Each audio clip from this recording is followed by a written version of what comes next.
đăng ký kênh để nhanh chóng nhận được thông báo về video mới nhất và nhanh nhất. Tiêu Chiến, Vương Nhất Bác, Triệu Lệ Dĩnh, Dương Tử và loạt sao Lưu Lượng bị tẩy chay chỉ vì là sao Lưu Lượng. Theo Sina, các trang đánh giá phim như Đao Bần đang rơi vào tình trạng bị thao túng. Mới đây, hai bộ phim truyền hình Trung Quốc gây chú ý là Phong Khởi Lạc Dương và Ai là hung thủ bất ngờ hứng chịu hàng loạt lời chê bai từ Thủy Quân. Dân mạng được thuê viết bình luận theo yêu cầu. Từ lúc phim chưa công chiếu, diễn viên chính còn chưa lộ diện. Ngày 1 tháng 12, Phong Khởi Lạc Dương chính thức ra mắt trên nền tảng Iki nhưng muộn vài giờ so với lịch chiếu dự kiến vì lý do kỹ thuật. Ở thời điểm phim còn chưa phát sóng, trên Đao Bần đã có hàng loạt lời chê bai như kịch bản kém hấp dẫn, Vương Nhất Bác diễn tệ, đi kèm đánh giá 1 sao. Ai là hung thủ phát sóng ngày 5 tháng 12 cũng rơi vào tình huống tương tự. Qua 2 tập đầu, nữ chính Triệu Lệ Dĩnh bị chê già, kém sắc, diễn kém, độc thoại có vấn đề dù cô chưa hề lộ diện trong 2 tập này. Hiện tượng bất thường này được chia sẻ rầm rộ trên các phương tiện truyền thông khiến khán giả bức xúc. Sau đó, một lực lượng Thủy Quân khác liên tục lên khen ngợi và chấm 5 sao để nâng điểm phim trên Đao Bần. Phim Nữ bác sĩ tâm lý của Dương Tử lên sóng 30 phút, trên Đao Bần cũng xuất hiện nhiều đánh giá 1 sao với nội dung phim dở. Đã xem qua 2 tập nhưng vì Dương Tử diễn kém nên bỏ phim. Hiện tượng đánh đồng loạt 1 sao và 5 sao khiến truyền thông Trung Quốc đặt ra nghi vấn về việc Thủy Quân đang dần thao túng các trang đánh giá phim, khiến nó không đi sát tác phẩm mà chạy theo quy luật mạnh vì gạo, bạo vì tiền. Theo Sina, điểm chung của 3 bộ phim này là có sự tham gia của các ngôi sao trẻ, nhiều người hâm mộ, đang có danh tiếng cao trong giới giải trí Hoa ngữ, hay còn gọi là ngôi sao lưu lượng. Sina nhận định, chỉ cần có ngôi sao trẻ, nổi tiếng nhiều người hâm mộ tham gia bộ phim truyền hình thì nhất định sẽ có đối thủ và sẽ có nhiều hơn một đối thủ. Vì vậy, dự án đó chịu không ít đánh giá 1 sao kể từ khi mới bắt đầu phát sóng. Các diễn viên cũng bị công kích về diễn xuất, nội dung phim bị nhận định kém dù trái với thực tế. Theo Sina, ngày càng có nhiều khán giả đem tình cảm, sự yêu ghét nghệ sĩ hay các vấn đề ngoài lề trở thành tiêu chuẩn đánh giá phim. Việc thảo luận về các bộ phim truyền hình nổi tiếng cũng là cơ hội để các nhà sản xuất, diễn viên nhìn nhận lại bản thân, thay đổi theo nhu cầu của khán giả. Những nhóm thảo luận cũng mở rộng tầm nhìn của người xem, giúp bộ phim và nghệ sĩ càng trở nên nổi tiếng. Tuy nhiên, người hâm mộ đã lợi dụng quy chế tính điểm của Đao Bần để hạ bệ hoặc tung hô thần tượng một cách thiếu khách quan. Sina đặt ra câu hỏi, chấm điểm trên mạng có thể trở thành tiêu chí để đánh giá đúng chất lượng của một bộ phim truyền hình. Sina cho biết thêm nhiều nhóm fan đã bàn luận chiến dịch đánh giá điểm thấp dự án phim của đối thủ. Chiêu trò này còn được những người đứng sau thúc đẩy, tạo thành một hệ thống những nhóm người xem giả thực hiện đánh giá tốt hoặc xấu cho bộ phim, được gọi là Thủy Quân. Từ đó, trong phần đánh giá thường xuất hiện các bình luận có nội dung giống nhau. Sina cho rằng việc hạ bệ nghệ sĩ thông qua đánh giá thấp điểm chất lượng của phim cũng thể hiện sự biến tướng của văn hóa fandom.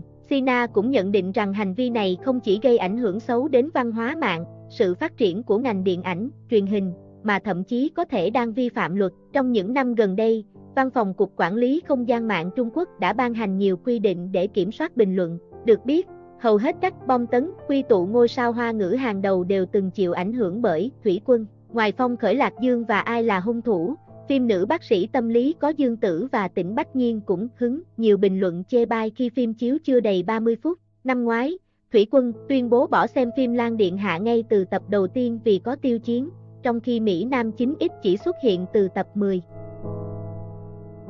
Cung Tuấn khoe nhan sắc thật đỉnh cao khi sải bước trên thảm đỏ liên hoan phim. Chiều tối ngày 13 tháng 12, liên hoan phim Con đường tơ lụa đã chính thức diễn ra tại Dung Thành, đã thu hút sự quan tâm nồng nhiệt từ phía người hâm mộ. Thảm đỏ càng lúc càng sôi nhiệt vì sự hiện diện của dàn sao hot của Cbiz.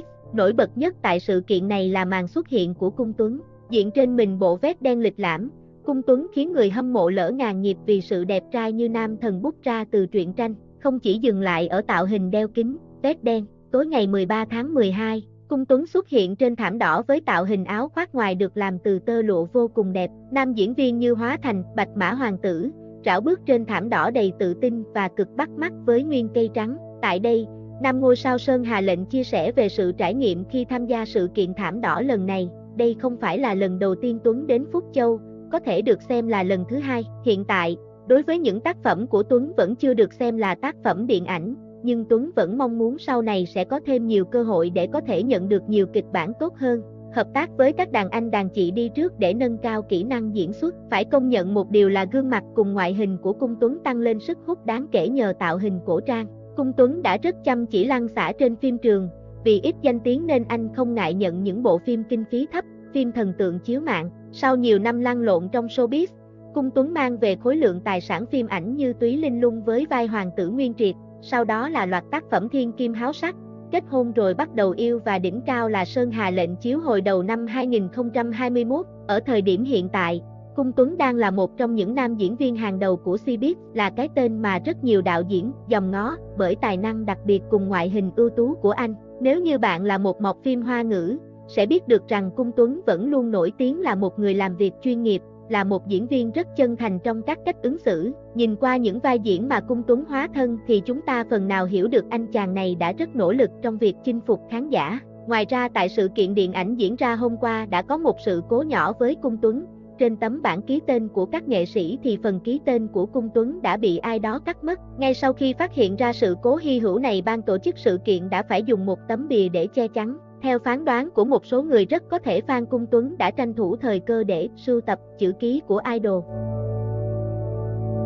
Rầm rộ thông tin Địch Lệ Nhiệt Ba bị cướp vai trắng trợn. Vào tối ngày 12 tháng 12, một số thông tin mới nhất xoay quanh Địch Lệ Nhiệt Ba đang khiến mạng xã hội Weibo xôn xao. Ngoài một số kế hoạch phim ảnh thì tin tức nữ diễn viên đang đối mặt với chiêu trò hãm hại từ một đàn chị khiến ai nấy rùng mình. Cụ thể, không ít blogger đã đưa tin rằng một sao nữ nào đó đã cố tình giật mất vai của Địch Lệ Nhiệt Ba. Sau khi quay xong An Lạc truyện, cùng Cung Tuấn và Ngự Giao Ký, cùng Nhậm Gia Luân, Địch Lệ Nhiệt Ba đang tiến vào trạng thái nghỉ ngơi nhưng vẫn tham khảo kịch bản. Các dự án như Sét Hòn, Phượng Lai Tê hay ngay cả màn kết hợp với Dương Mịch luôn gọi tên mỹ nhân Tân Cương, song cô nàng chưa đồng ý với lời mời nào. Giờ đây khi có thông tin Địch Lệ Nhiệt Ba lần đầu tiên có dấu hiệu chịu thiệt thòi về tài nguyên phim ảnh, netizen Trung không khỏi thắc mắc và hoang mang. Chưa dừng lại ở đó, thông tin còn cho biết sao nữ này còn mượn gió của chồng để hãm hại Địch Lệ Nhiệt Ba, đang chuẩn bị kế hoạch để hất nước bẩn lên người đối phương. Sau khi nghe thông tin sao nữ này có chồng máu mặt,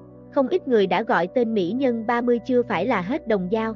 Với chồng giữ vai trò lớn tại Đài Đông Phương, Thượng Hải, Đồng Dao đương nhiên có quyền lực và chỗ dựa vững chắc, và việc giật giải thị hậu Bạch Ngọc Lan là một trong những bằng chứng xác đáng nhất. Hiện tại đây vẫn chỉ là thông tin chưa xác thực được lan truyền rộng rãi trên mạng xã hội. Phía Địch Lệ Nhiệt Ba vẫn đang trong thời kỳ ở ẩn sau một năm bận rộn với phim ảnh và các sự kiện lớn. Gần cuối năm, Địch Lệ Nhiệt Ba tiếp tục bỏ túi thêm một bìa tạp chí nữa. Trên phông nền xanh sáng đơn giản của tờ Madame Figaro ấn phẩm tháng 12, Địch Lệ Nhiệt Ba hớp hồn độc giả khi thể hiện ba khía cạnh: lãng tử đầy tự sự, quý cô thành đạt và mỹ nữ thơ mộng. Địch Lệ Nhiệt Ba đang có những bước tiến rất chắc chắn và ổn định trong địa hạt thời trang. Một trong những yếu tố góp phần củng cố điều này là nhờ sự can đảm, dám thử nghiệm nhiều phong cách mới dẫu biết có thể gặp phải ý kiến trái chiều. Trong bộ ảnh lần này, ấn tượng nhất có lẽ là bìa Nhiệt Ba mặc nguyên set đồ da, tóc ướt chải rối, thế ngồi rất ra dáng nam nhi, hay bìa với set đồ đỏ, búi tóc thấp, thần thái sang xịn cũng mãn nhãn không kém. Dương Tử trở thành sao nữ đầu tiên có lượt xem hashtag trên Douyin, TikTok Trung Quốc, phá 60 tỷ. Ngoài ra, nữ bác sĩ tâm lý hiện vẫn đang giữ vững no, một siêu chủ đề bản phim truyền hình. Nữ bác sĩ tâm lý của Dương Tử mới đây đã lập thành tích khá ấn tượng, khi đứng nhất bảng xếp hạng Datavin, chỉ số thịnh vượng của phim truyền hình trong tuần từ ngày 6 tháng 12 đến ngày 12 tháng 12, với tổng điểm bình quân là 1,951. Bên cạnh đó, Dương Tử mới đây cũng là sao nữ đầu tiên mang về tròn 60 tỷ lượt xem trên Douyin, và chủ đề nữ bác sĩ tâm lý cũng vững vàng ở vị trí số 1. Điều này có vẻ trái ngược với những lời truyền tai nhau gần đây, nói rằng nữ bác sĩ tâm lý là bộ phim flop của Dương Tử. Ở bảng xếp hạng chỉ số phim chiếu mạng, nữ bác sĩ tâm lý ít khi bị chệch khỏi top 3 và gần như luôn đứng top 1 trong khoảng thời gian đầu phát sóng. Tuy nhiên ở Đao Bần, bộ phim vẫn được chấm ở số điểm khoảng 5,2 trên 10 điểm. Nữ bác sĩ tâm lý chỉ còn khoảng một tuần nữa là hết phim, và với thành tích lập được này, có thể nói Dương Tử tiếp tục có thêm một bộ phim để đời, mặc dù thành tích không thể bằng các phim thành công của cô trong quá khứ. Dương Tử từng chia sẻ, nhân vật Hạ Đốn trong phim diễn cực kỳ khó, đòi hỏi cô phải tập trung cao độ để thể hiện nét sắc bén, linh hoạt và chuyên nghiệp của một nhà tư vấn tâm lý. Vì đây là vai diễn khó, lời thoại phức tạp và không dễ như diễn phim thần tượng, chưa kể nhân vật còn mang đến nội tâm sâu sắc, Dương Tử nhận về nhiều tranh cãi là điều dễ hiểu. Cô cho biết đây là nhân vật mà mình hết sức tôn thờ, trải qua cú sốc từ lúc nhỏ nhưng khi trưởng thành đã biết vượt qua và lan tỏa nguồn năng lượng mạnh mẽ, cứu giúp cho rất nhiều người. Tiêu Chiến xuất hiện đẹp trai hút hồn trong bộ ảnh mới, không chỉ đẹp trong phim, Tiêu Chiến cũng luôn tỏa sáng và đẹp trai trên ảnh tạp chí quảng cáo. Mới đây, vào ngày 12 tháng 12, thương hiệu hợp tác cùng Tiêu Chiến đã tung ra loạt ảnh quảng cáo mới của nam diễn viên. Trong loạt ảnh quảng cáo mới lần này, Tiêu Chiến xuất hiện đầy trẻ trung và năng động, không còn bị chê phèn, quê mùa như mọi lần nữa.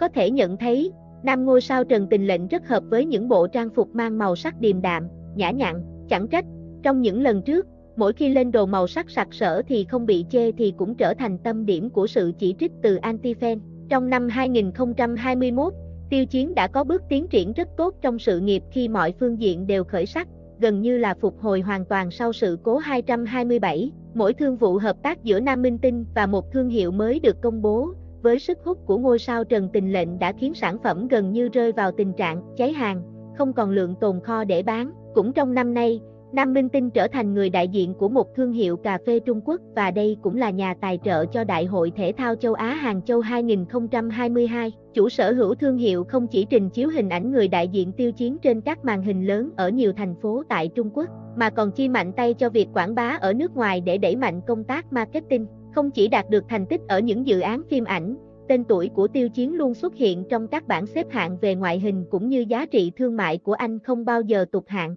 Mọi hoạt động của Tiêu Chiến trong những tháng gần đây đều lọt top tìm kiếm trên các mạng xã hội quốc tế, có khi chiếm cả top trending thế giới. Sau thành công của Trần Tình Lệnh, các bộ phim truyền hình khác do nam diễn viên đóng chính được phát sóng tại Nhật Bản và nhận được sự chào đón nhiệt tình của khán giả nơi đây. Bất cứ khi nào các tác phẩm này được phát sóng, những từ khóa liên quan sẽ xuất hiện trên hot search tại đất nước này.